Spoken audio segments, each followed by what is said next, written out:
둥둥 수요 특강 달을 가리키다. 매주 수요일 코너입니다. 달을 가리키다.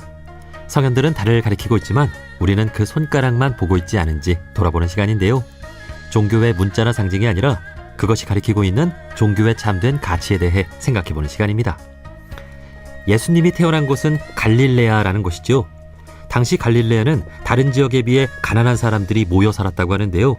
로마 제국의 수탈이 극심했기 때문입니다. 이러한 갈릴레아에서 나고 자란 예수는 가난한 사람들을 어떻게 대하셨을까요? 가난한 사람들은 모두 예수님의 제자가 되었을까요? 예수님의 초기 행적을 담은 책 갈릴레아 예수의 저자 가톨릭 해방신앙연구소 김근수 소장님과 그 이야기 나눠보겠습니다. 소장님 안녕하세요. 예, 시청자 여러분 오랜만에 뵙겠습니다. 반갑습니다. 예. 네, 반갑습니다. 오랜만에 우리 청취자분들께 간단한 소개와 인사를 좀 해주실까요? 예, 저는 가톨릭 해방신학연구소장이자 성서신학자인 김근수라고 합니다. 원음 방송을 아주 좋아합니다. 고맙습니다. 네. 자, 소장님께서 그동안 쓰신 책들 저희가 소개해드린 바 있는데요. 이번에 갈릴레아 예수라는 책을 쓰셨습니다. 어떤 책인지 소개해 주실까요? 예수는 그 나자렛에서 출생했는데 나자렛이 갈릴레아라는 그 지방에 속합니다. 예를 들면 전라남도라는 지역에 광주가 있듯이 갈릴레아 지방에 나자렛이 있는데 예수가 갈릴레아 지방에서 세상에 나와가지고 하신 말씀과 행동을 이렇게 기록한 복음서 4권을 서로 비교하고 분석해서 잘 소개한 책이 되겠습니다. 네. 갈릴레아는 예수님이 나고 자란 곳이고 그러면 이 책은 예수님의 초기 행적, 초기 가르침을 다뤘다고 볼 수 있을까요? 예수의 행적을 이게 세 부류로 나눌 수 있는데 갈릴레아 지방에서 한 일, 또 갈릴레아에서 예루살렘 가는 100km 길에서 벌어진 일, 예루살렘에서 일주일 일어난 일 이렇게 3부작으로 나눌 수 있습니다. 그래서 제가 구상하고 쓰고 있는 예수전, 김근수의 예수전 3권 시리즈 중에 첫 책입니다. 예. 우리 원불교 역사와도 좀 비교를 해볼 수가 있을 것 같은데요. 서태산 대종사님이 영광의 한 시골 마을에서 대각을 이루시고 이제 제자들을 만나고 초기 법문을 전했는데 좀 그 이야기와도 좀 비슷할 것 같습니다. 아주 비슷합니다. 예를 들면 우리 대종사님도 영광에서 나오셨잖아요. 그러죠? 그렇죠. 근데 우리 지금 대한민국에서 노벨상은 전부 전라남도에서 나왔어요. 그 노벨 평화상 김대중 대통령은 목포, 한강 소설가는 광주, 장흥, 그러죠? 네. 우리 대종사님도 영광. 그래서 우리 이게 한반도에서 우리 전라남도 호남 없으면 정말 우리 너무 슬프고 부끄러울 것 같아요. 네. 그런데 대종사님의 초기 법문하고 예수의 갈릴레아 행적이 사실 똑같아요. 초기 행적이. 네. 불쌍한 사람들에 대한 배려, 위로, 용기를 주는 거, 또 이렇게 역사의 상처를 외면하지 않고 바라보는 것이 다 똑같습니다. 네. 어떤 종교든 성현의 청년기 시절을 보면 그 종교가 어떤 종교인지를 알 수 있는 것 같습니다. 자, 소장님께서는 이 책에서 특히 예수님을 알려면 가난한 사람들을 알아야 한다라고 말씀하고 계시는데요. 그 이유는 무엇인지요? 예를 들면 부자들도 이게 하느님이 사랑하긴 하는데 먼저 사랑받아야 될 사람은 가난한 사람, 불쌍한 사람, 희생자, 역사의 희생자들이거든요. 우리가 부모 입장에서 볼 때 제일로 좀 힘들어하는 자녀를 먼저 사랑하듯이 네. 그게 자녀에 대한 부당한 사랑이 아니고 당연한 사랑이듯이 예수는 먼저 가난한 사람을 사랑했거든요. 네.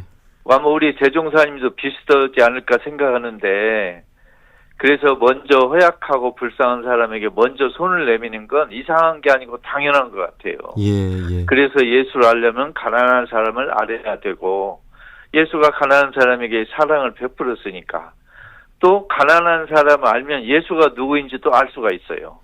예를 들면 우리 대종사님께서 사랑을 베푼 사람들을 보면 대종사님이 어떤 분이시라는 게 드러나잖아요. 네. 같은 방식입니다. 예.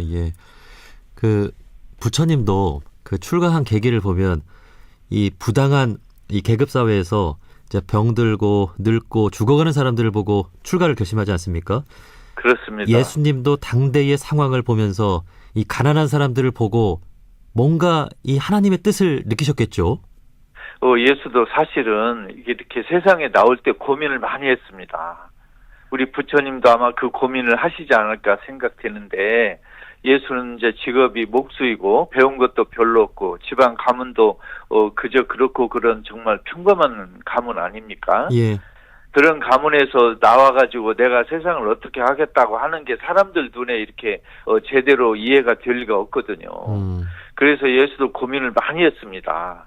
너무 평범한 내가 나가서 이렇게 어떤 뜻을 펼치면 사람들이 제대로 인정해 줄까, 받아줄까, 이런 고민을 많이 해가지고 사실은 늦은 나이까지 계속 고민했어요. 네.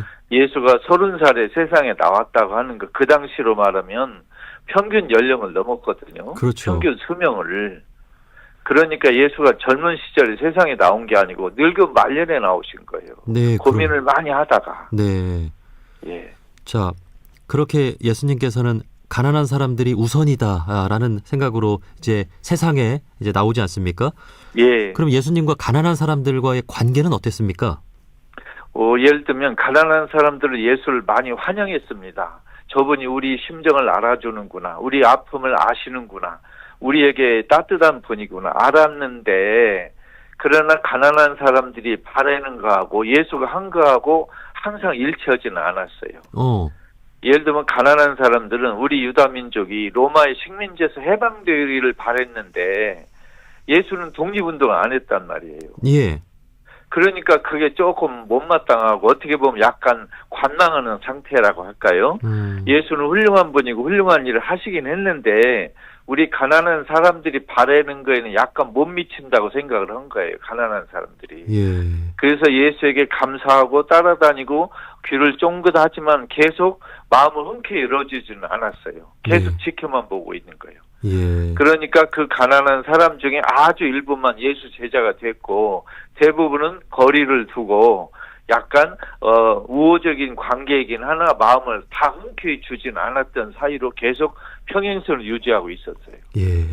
아, 이 이야기를 들으니까 정말 예. 그 일제강점기 우리 원불교 초창기 모습, 우리 대종사님의 행적과도 참 비슷하네요. 아, 그러면요, 대종사님도 얼마나 고민을 하셨겠어요. 독립운동에 나가? 아니면 불쌍한 사람들을 도와? 얼마나 고민하셨겠어요. 예. 예수도 똑같은 고민했어요. 예.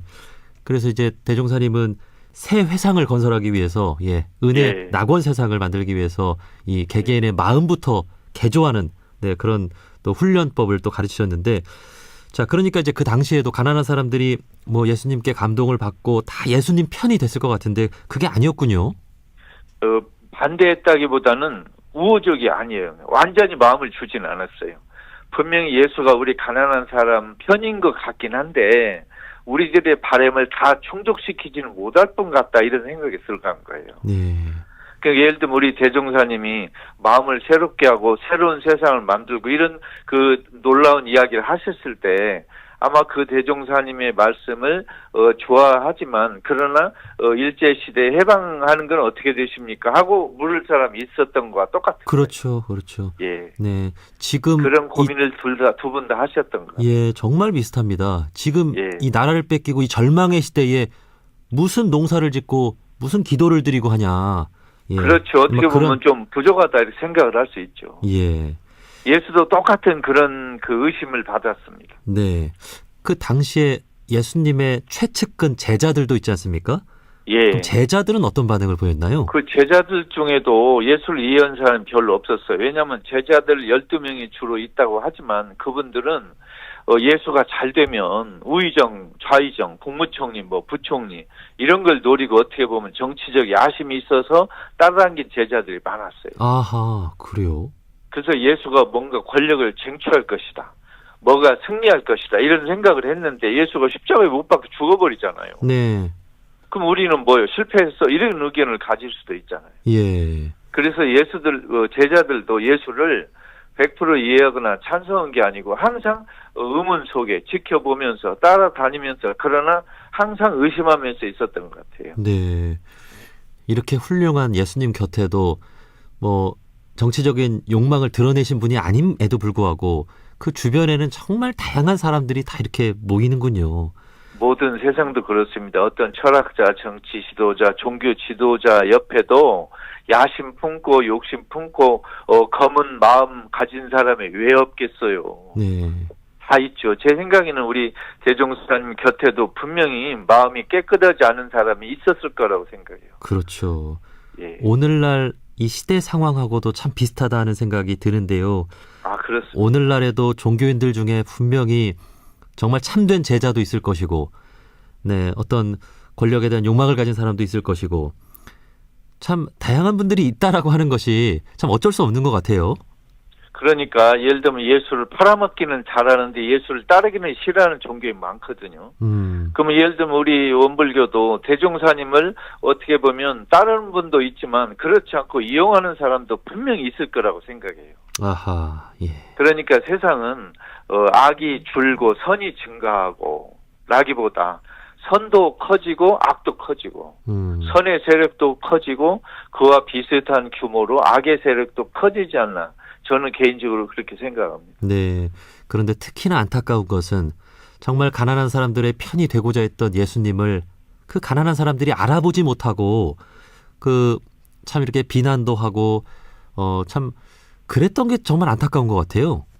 그렇습니다. 오늘날에도 우리 가난한 사람을 고통스럽게 만드는 사람들을 위해서 가난한 사람 투표하는 사람이 있잖아요. 지금도. 예, 예. 그러니까 우리 가난한 사람들이 깨우치지 않으면 우리 그 대종사님 말씀대로 새로운 마음을 가지고 깨끗한 마음을 가지고 새로운 세상을 만들겠다는 자기 의지와 변화가 없으면 아무리 위대한 지도자가 수십 명 튀어나와도 계속 좀 어려움이 계속될 거라는 거죠. 네.